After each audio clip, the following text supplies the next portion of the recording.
fingers. He'd gotten so caught up in the game that he'd moved his right hand one key over from where it was supposed to be. "Sorry," he typed. "I meant to say, do you know a man named Katie?" "LOL," typed the player in the bartender's role. "Maybe I shouldn't serve you if you can't hold your liquor any better than that." "Learn to type, dude," suggested another player, whose little character icon Tim saw on the screen near a circle representing a table. "You need a new keyboard, man," another barfly commented.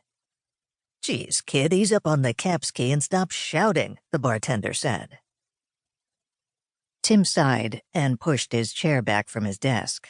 In the game world, he remained sitting silently at the bar while the cellar crowd made fun of him for a few more minutes. He ignored them.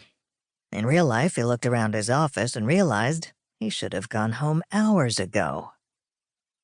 He turned on the computer to catch up on some paperwork while waiting for a potential client to call back. He'd only meant to play for a few minutes, but that was at 6 p.m., and now it was, holy smoke, after 2. So the evening was shot. He might as well pack it in till Monday. After he finished this game session, of course. It would take time to pry the information his PI character needed from the bartender, assuming the bartender even knew and would tell.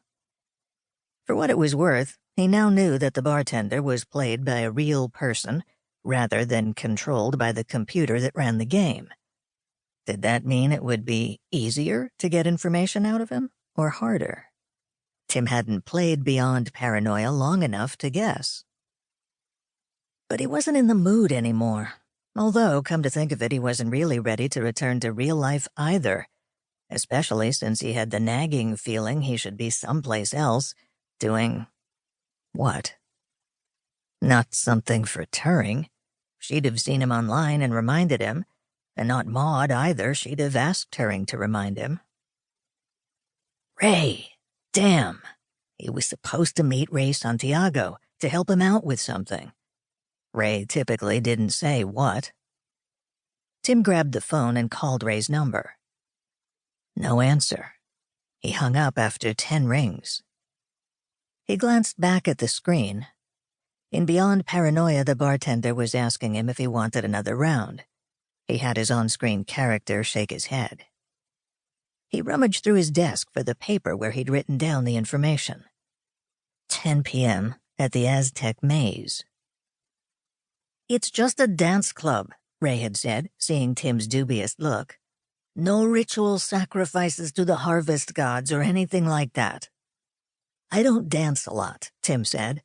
"In fact, I don't usually dance at all." "I promise you won't have to dance," Ray said. "If you're afraid someone will kidnap you and force you to dance, you don't even have to go in. Just meet me in front. Where we're going is nearby." "Okay," Tim said, "but where are we going, and what are we supposed to be doing there?" Ray hesitated. "It's a long story," Ray said, "and I still know only part of it myself. I'll fill you in Saturday. Hell, it may even be a false alarm, and when I tell you about it, you can have a good laugh at me." Tim hoped it had turned out to be a false alarm, or that his help wasn't irreplaceable. He'd have to apologize to Ray on Monday. On a sudden impulse, he called his own home voicemail. 2 new calls. The first at 10:31 was from Ray. He could hear a hum of voices and Latin music in the background. "Hey, Tim. You there? I'm down at the Aztec waiting. Hope you're on your way. See you." The second at 11:24 was also from Ray, or so he assumed. Same background noise, but no message. Just 10 or 15 seconds of the music, and then a hang-up. "It'll be okay," he said aloud. It was probably another one of Ray's volunteer things, he thought. He'd helped out with a few of those already, helping Ray tutor disadvantaged Latino kids on using computers.